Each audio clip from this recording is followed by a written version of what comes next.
আল্লাহ তুমি মজলুম ব্যক্তিদেরকে সাহায্য করো আল্লাহ, তুমি তাদেরকে ধৈর্য সহনের শক্তি দাও, তাদের পরিবারের প্রতি ঢল করো আল্লাহ, তুমি মজলুমদেরকে মুক্তি দাও।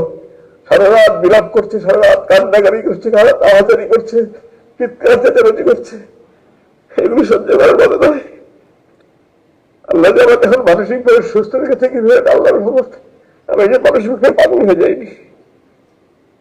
প্রতি রাত আতঙ্ক নিয়ে একটা মানুষ যদি দিনের পর দিন বছরের পর বছর আল্লাহর কাছে দোয়া করে, আল্লাহ এটা যদি আমার শেষ নামাজ হয়, আজকে যদি মৃত্যু হয়, আমাকে শহীদের মর্যাদা যদি আমার লাভ রক্ষাত অবস্থায় আমার পরিবারের কাছে পরিচিত মা আত্মীয় স্বজনের কাছে মানুষের অনুভূতি কি হবে? পৃথিবীর সমস্ত কবি সাহিত্যিক মিলে সারা জীবন লেখা শেষ করতে পারবে না, আমি আমার ভাষা প্রকাশ করতে পারবো না।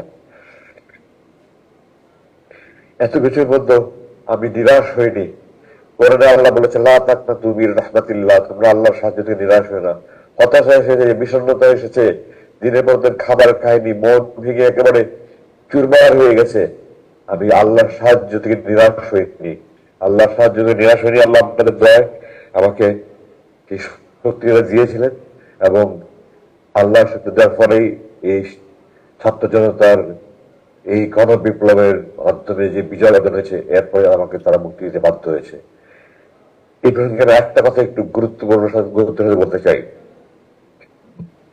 2021 সালের মে মাসের আনুমানিক 22 তারিখে, যে একজন আগে মিছে হতে পারে, তাদের একজন কর্মকর্তা আমাকে আসলো, আমাকে এসে আমাকে বললো যে আপনি একটা লিখিত দরখাস্ত করেন যে আমি রাজনীতিতে সম্পৃক্ত হব না, আমি এই দেশে থাকবো না, আমি স্ত্রী সন্তান নিয়ে সুখে শান্তিতে থাকতে চাই, আপনারা আমাকে মুক্তি দেন, আমি বিদেশে চলে যাব। আমি তাদেরকে বললাম আমি স্বাধীন দেশের স্বাধীন নাগরিক, আপনারা অবৈধভাবে আমাকে অপহরণ করেছেন, অবৈধভাবে আটক করেছেন, আপনারা আমাকে এখানে যে আটকে রেখে জুলুম করছেন, নির্যাতন করছেন, আমি তো পানি না মানবো না, মিটিং মিছিল করতে পারছি না। আমি এটার প্রতিবাদে, এই যে আপনারা দেখতে পাচ্ছেন আমি বড় চুল রেখেছি, আমি বলছি এটা আমার মৌন প্রতিবাদ। আপনারা যখন মৌন প্রতিবাদ দেখেন, মিটিং মিছিল হয় না, শুধু প্ল্যাকার্ড হাতে নিয়ে দেখে, আমি বলেছি এটা মৌন প্রতিবাদ। যতবার এটা দেখবেন আপনাদের যেন মনে হয় আপনারা আমাকে অবৈধভাবে অপহরণ করেছেন, অবৈধভাবে আটক রাখছেন, আপনারা আমাকে জুলুম করছেন, হারাম কাজ করছেন, এই কথাগুলো যেন আপনাদের বুকে বাঁধে, এ আমার মৌন প্রতিবাদ। তো আমি স্বাধীন দেশের স্বাধীন নাগরিক, আমার এটা আমার ব্যক্তিগত ইচ্ছা, আমি রাজনীতি করবো কি করবো না, আমি দেশে থাকবোই থাকবো না, আমার মুসলিমের কাছে আমি মুক্তি পেতে চাই না। আমার আল্লাহ আমাকে এই সৎ সাহসটুকু দিয়েছিল, আমি তো দৃঢ়তার সাথে বলেছি, তারপরে আমাকে আর কিছু বলেনি। জুলাই মাসের এখন শেষ দিকে আসি। আমি যেখানে ছিলাম সেখানটায় আমি প্রতিদিন প্লেন উঠার আওয়াজ পেতাম। দৈনিক আপনার যে আমাদের ডোমেস্টিক ফ্লাইট যেটা বলা অভ্যন্তরীণ, ওটার আওয়াজ প্লেন গুলো একরকম, আর যেগুলি বোয়িং আন্তর্জাতিক বিমানের ওগুলো আওয়াজ এখন দুই রকমের আওয়াজে পার্থক্য বুঝতে পারতাম। টোটাল দিনে 20 থেকে 22টা প্লেনের আওয়াজ পেতাম। জুলাই মাসের মাঝামাঝি থেকে আমি দেখলাম প্লেনের আওয়াজ কমে গেল। তো আমি ধারণা করলাম হয়তো বাইরে কোনো আন্দোলন টান্দোলন হচ্ছে।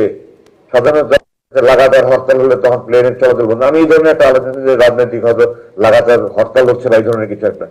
আমাদের দেশের ছাত্র জনতা যে কি এত বিপ্লব ঘটিয়ে দিবে এটা আমি কল্পনাও করতে পারিনি। আমি প্রাউড অফ দ্যাট। আমি আপনাদের কাছে গর্বিত ভাবে গর্বের সাথে বলতে চাই যে আমি এই তরুণ ছাত্রদের ব্যাপার গর্ব বোধ করছি যে আমরা এগিয়ে গিয়েছি বিশ্বের কাছে আমরা কি করতে পারি। তা আমার কল্পনা করতে পারিনি যে তারা এত বিশাল কিছু একটা অর্জন করতে পারবে। কিন্তু আমার মনে হচ্ছিল কিছু একটা করতে হচ্ছে, কিছু একটা হচ্ছে। আমি দুজনের জিজ্ঞাসাবাদ করার চেষ্টা করছি, বাট আমি আমার সাথে কথা ছিল যারা রুমে আসবে প্রয়োজনীয় একটা কথা বলবেন না। আমি একটু দিতে মাঝে মাঝে তাদেরকে, তারা অনেকে আমার সাথে, আমি কোরআন হাদিস পড়ি, আমার কোরআন হাদিসে বিভিন্ন মশলা মশাইল জানতে চেত, নামাজের বিভিন্ন বিষয় জানতে চেত। এগুলি নিয়ে কথা বললে আমার সিসি ক্যামেরা দেখে শুরু হয়ে হাজির হয়ে যেত। আপনি কথা বলছেন কেন, প্রয়োজনীয় কথা বলছেন কেন? আমি বলছি যে আমি কোনো আজে বাজে কথা বলছি না। আবার জিজ্ঞাসাবাদের সময় আমাকে বলছিল আপনি যারা ডিউটি করে আজে বাজে কথা বলবেন না। আমি তাদেরকে বলতাম যে আপনাদের কর্মকর্তা আমাকে অবৈধভাবে অপহরণ করেছে, অবৈধভাবে আটক করে রেখেছে, হারাম কাজ করে, জুলুম কাজ করে, যেটা আমি যারা আমাকে রুম থেকে ডিউটি করে নিয়ে যেত, খাবার দিত, তাদেরকে মাঝে মাঝে বলতাম। তারা এগুলো বলছে কর্তৃপক্ষ জানার পরে আমাদের অফিসাররা বলেছিল, তারা জিজ্ঞাসাবাদের সময় আপনি তাদের আজে বাজে কথা বলেন তারা। তো আমি তাদের দৃঢ়তার সাথে বলেছি আপনারা বাংলাদেশ সেনাবাহিনীতে জিজ্ঞাসা করে আসেন, আমি বাংলাদেশ সেনাবাহিনীতে একটা আদর্শ সেনা কর্মকর্তা হিসেবে দৃষ্টান্ত স্থাপন করার সৌভাগ্য আল্লাহ আমাকে সেই সুযোগ দিয়েছেন।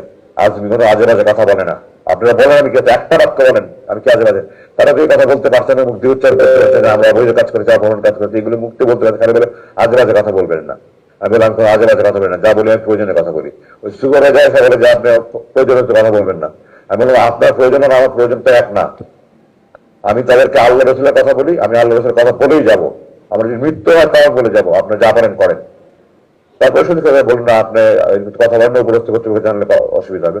তো আমি সময় শুধু তারা জিজ্ঞাসা করতে বলতে অনেক সময় আমার মন ভালো থাক না, আমি নিজে থেকে বলতাম। তো জুলাই মাসের 5 তারিখে যে বিপ্লব হয়ে গেছে সেটা তো আমি জানি না। আমাকে 5 তারিখ 10:30টার সময় এসে বললো যে আপনাকে ডাক্তারের কাছে নিয়ে যাওয়া হবে। ডাক্তার প্রথমের দিকে সকালের দিকে আসতেন, আমি তো ডাক্তারকে বললাম যে সকালের দিকে তো আমি ফজর নামাজ সাহায্য করে ফজর করে ঘুমাই, আমার যদি 2টার দিকে আসে আমাদের সুবিধা হয়, তারপরে 2টার দিকে আসতেন। এবং তিনি 30শে জুলাই আমার যতটুকু মনে করে শেষ দেখে গেছেন। তার মানে এই কয়েকদিন আগে আমাকে দেখে গেল, 5 দিন আগে ডাক্তার দেখে গেল, আমার রক্ত পরীক্ষা গেল এবং রিপোর্ট আমার জানালো, সব রিপোর্ট নর্মাল আছে। তো এখন ডাক্তারের কাছে 10:30 কোথায় নিয়ে যাবেন, বলেন আপনাকে ডাক্তারের যেতে হবে। আমাকে আমার রুম থেকে চোখ হাত দিতে মুখোশ করিয়ে একটা গাড়িতে করে এই 1-1.5 মিনিট গাড়ি চালিয়ে ওখানে আশেপাশে কোনো আরেকটা রুমে নিয়ে গেল।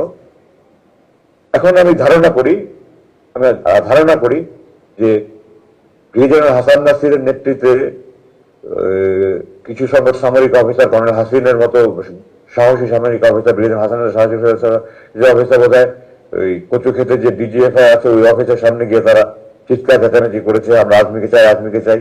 তখন তারা তাদের সবচেয়ে বিগত সময় নিয়েছে, এই ধরনের একটা কিছু সম্ভবত আমি যথাযথ শুনতে পেরেছি বাইরে এসে। ওই জন্য তারা যদি ঢুকে পড়ে এবং ওই রুমগুলো আমার সার্চ করে, এই জন্য তারা আমার মধ্যে সরিয়ে আরেকখানে নিয়ে গেল। 5 তারিখ রাতের কথা বলছি আমি, 10:30টায়। তারপরে ওখান থেকে আমাকে রাত্রে 2:30-3টার দিকে বলো আপনাকে আমরা হাসপাতালে নিয়ে যাবো।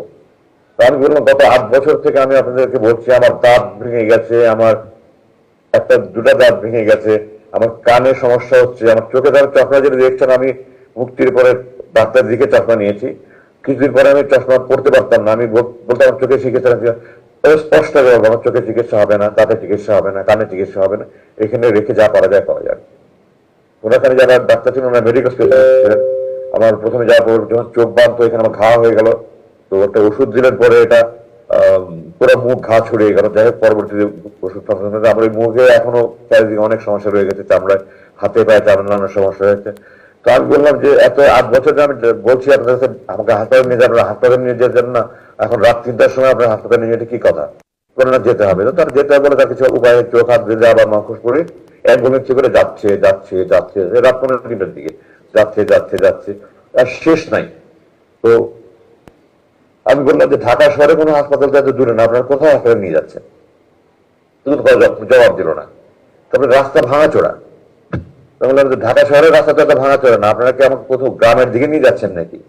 তার কোনো জবাব দিল না। আমাকে নতুন একখানে নিয়ে গেল, নিয়ে গিয়ে ওই ওরকম বন্দি সভার মধ্যে একটা বন্দি ছিল, এটাতে অবশ্য অ্যাটাচ টয়লেট ছিল, ছোট রুম, একটা খাট একটা টেবিল ছিল। তো আমাকে বললো আপনি এখানে থাকেন না। তখন ওখানে রুমে একটা ঘড়ি ছিল, ঘড়িতে দেখলাম তখন সকাল প্রায় 5:45। তো 3 ঘন্টার মতো ড্রাইভ করে তারা আমাকে নিয়ে গেল এবং আমার ধারণা ঢাকার বাইরে কোনো একখানে নিয়ে গেছে। এবং আমি যতটুকু অনুমান করতে পারি, এখন যেটা অনুমান করছি, রাস্তাঘাটে যে ছাত্ররা রাস্তাঘাটে গাড়ি চেক করছিল তারা আমাকে পাকা রাস্তা দিয়ে নিতে সাহস করেনি, তারা আমাকে গ্রামের রাস্তা দিয়ে নিয়ে গেছে। এটা এখন আমি অনুমান করে বলছি। তো আমাকে ওখানে না বললো আপনি এখানে থাকেন, আমি বললাম আপনারা হাসপাতালের কথা বলে এখানে কোথায় নিয়ে আসলেন, বন্দি আরেক বন্দিখানায়? থাকেন, আপনি পরে জানানো হবে। তো এটা 6 তারিখ সকালের কথা বলছি। 6 তারিখ দুপুরে আমাকে বললো আপনাকে আজকে রাত্রে মুক্তি দেওয়া হতে পারে। একজনে বললো আমাকে আপনি কাপড়ের সাইজ বলেন। আমি বললাম তো আমি সাধারণত গার্মেন্টের কাপড় পরি না, আমি সাইজ বলতে পারবো না। তো তারা একটা কাপড় নিয়ে আসলো, আমাকে দেখালো যে আমি যে কাপড়টা আপনার প্রথম দেখেছেন, আমি প্রথম মুক্তি করে যে একটা প্যান্ট শার্ট প্যান্ট পরেছেন ওই কাপড়গুলো, ওটা পরে দেখুন ঠিক আছে। বললাম রাত্রে 2:30-3টার দিকে আপনাকে নিয়ে যাবো। তো 2:30-3টার দিকে এসে বললো যে আমরা আজকে কোনো একটা বিশেষ অসুবিধার কারণে নিতে পারছি না, আপনার কালকে মুক্তি হবে। আমার অপেক্ষা করার হয়তো কোনো উপায় নেই, আমি বাইরের কোন জগতে কোনো খবরই নাই আমার কাছে। পরের দিন সকালবেলা দুপুরে আমাকে এসে বললো আজকে রাত 9টার দিকে আপনাকে নিয়ে যাব। আমি সাধারণত 9:30 দিকে ভাত খেতাম, বলে রাত 9টার দিকে আপনি নিয়ে যাওয়া হবে, আপনার 8টার দিকে ভাত দিয়ে দেবো, এর মধ্যে আপনার খাবার টাবার খেয়ে রেডি হয়ে যাবেন। তো আমি সেই অনুযায়ী রেডি হয়ে গেলাম। তখন তো আমি কোথায় নিয়ে যায়, আবার কোথায় নিয়ে মেরে ফেলে কিন্তু আমি তো কোনো কিছু সবকিছু অনিশ্চয়তার মধ্যে, আমাকে এগুলি ভাতা দিয়ে আমাকে কোথাও নিয়ে গুম করে মেরে ফেলবে, লাশ কোথায় ফেলে রাখবে, এই আশঙ্কায় তখন থেকে খাওয়ার মুখে আসে না। যাই হোক, সামান্য কিছু খেয়ে আমি রেডি হয়ে থাকলাম, তারপর সোয়া 9টার জন্য নিয়ে রওনা হলো। প্রায় 2.5 ঘন্টার মধ্যে গাড়ি চালিয়ে আমাকে সেই টাঙ্গাইল যমুনার রাস্তায় এলেঙ্গায় রাস্তার পাশে নিয়ে আমাকে চোখ হাত বেঁধে ছেড়ে দিল, আমাকে কিছু টাকা দিল, আপনার বাস ভাড়া। তোমার বলে এটা কোথায়? ওই যে সামনে বাস স্ট্যান্ড আছে, ওইদিকে পিছন দিক থেকে গাড়ি আসবে, আপনি বাস স্ট্যান্ডে গাড়ি যেতে পারেন শুক্রবার। আমাকে কিছু টাকা ভাড়া দিয়ে দিল, বললো আপনি মুক্তি, আপনি এখন মুক্ত, আপনি যেতে পারেন। জিজ্ঞাসা করলাম রাত কটা বাজে, তখন রাত 12:15। তো তারপরে আমি গাড়ি থেকে নেমে আমার এই আলাদা প্রকাশ করতে পারবো না, আমি আকাশের দিকে চাকে চিৎকার, আল্লাহ আকবার, আলহামদুলিল্লাহ, আল্লাহ তুমি রহমান রহিম, তুমি করিম। আল্লাহ, আমি 8 বছর পরে তোমার আকাশ দেখছি, তোমার তারা দেখছি, তোমার মেঘ দেখছি, তোমার চাঁদ দেখছি। আল্লাহ, মাটির দিকে থাকে, আল্লাহ তোমার মাটির মানুষ আমি, তুমি আমার সে মাটি দেখাচ্ছি 8 বছর পরে। আমি রেগে উত্তেজনায় কতক্ষণ পর্যন্ত বলেছি বলতে পারবো না, হঠাৎ করে মাথা করে চোখ মুখ অন্ধকার হয়ে আসলো। আমি রাত্রে নামিয়ে দাঁড়িয়েছিলাম, আমার জিপে নিয়ে গেছিল, ডানে একজন বসা, বামে একজন বসা। তো আমি বললাম আমার মাথা ঘুরেছে, আমি একটু বসতে পারি, বলে আচ্ছা বসেন। বসলাম, কিছুক্ষণ পরে বললাম